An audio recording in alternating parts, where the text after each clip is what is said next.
Imagine a vibrant little town built along the banks of a crystal clear river. Everything in this community relies on that single waterway. The factory uses it to cool its machinery, the farmers use it to water their crops, and the families use it to drink, cook, and bathe. It's a delicate situation. The town wants to grow and prosper, but how can they expand without eventually draining or poisoning the exact river they need to survive?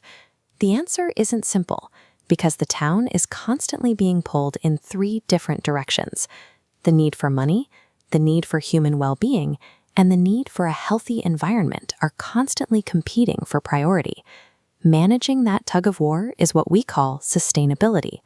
It is the active, everyday practice of balancing those competing needs so the community can survive long into the future. First, there's the economic side. The town requires businesses. Factories and shops provide jobs, create wealth, and give citizens the money they need to afford food and housing. Without a strong economy, the town collapses. Second, there's the social side. A town is nothing without its people. The community needs healthy, educated citizens who are treated fairly, so every individual has the opportunity to reach their full potential. Third, there's the environmental side. No matter how wealthy or educated the people are, they cannot survive without clean air to breathe and a healthy river ecosystem to support crops and wildlife. To see how all these needs fit together, we can look at them as a single connected system. This diagram shows how the three pillars lean on one another to stay upright: profit for the economy, people for the social needs, and planet for the environment. Notice how the triangles interlock. They are completely interdependent. If the town focuses only on profit and ignores the planet, the river runs dry, the farms fail, and the economy collapses anyway. The whole structure requires all three pieces. Let's zoom in on that town factory. The business owners naturally want to maximize production. More goods mean more sales, which means more profit. But producing more requires drawing more water from the river and generating more waste.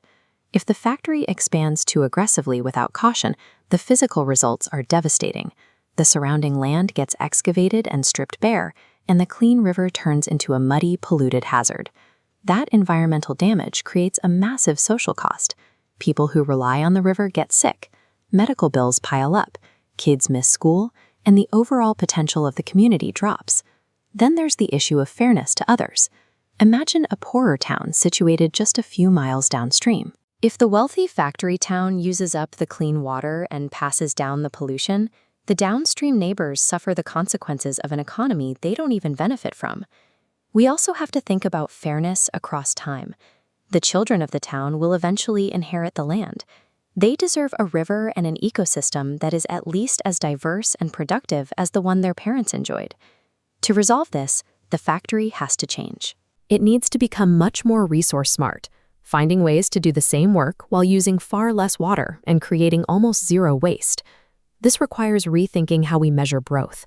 Success has to prioritize the health of the entire system, rather than just extracting as much short-term cash as possible. Because the towns share the river, they realize they can't solve these problems alone.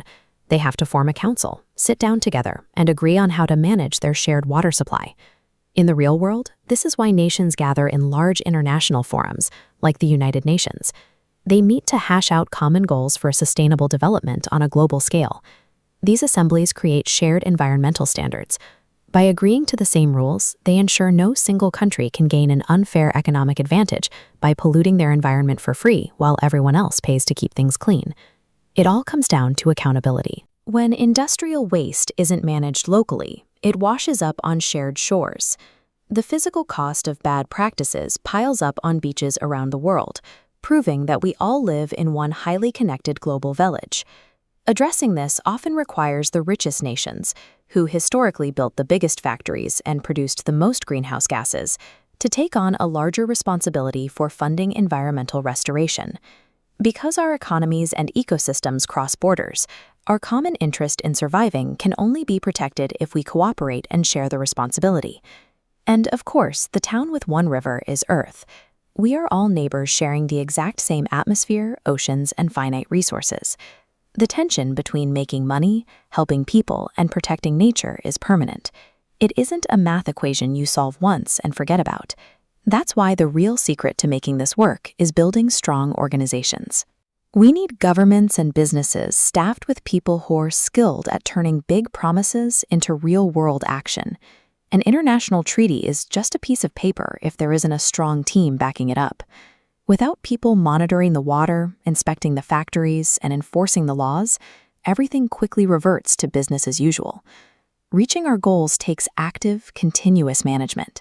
We have to do the quiet, unglamorous work of maintaining our shared home day after day. That makes sustainability everyone's business. It applies to global leaders drafting climate policies, and it applies to everyday consumers choosing what to buy and how to live. The ultimate goal is stability, a world where a thriving economy actually supports human health and potential, rather than destroying the nature we rely on.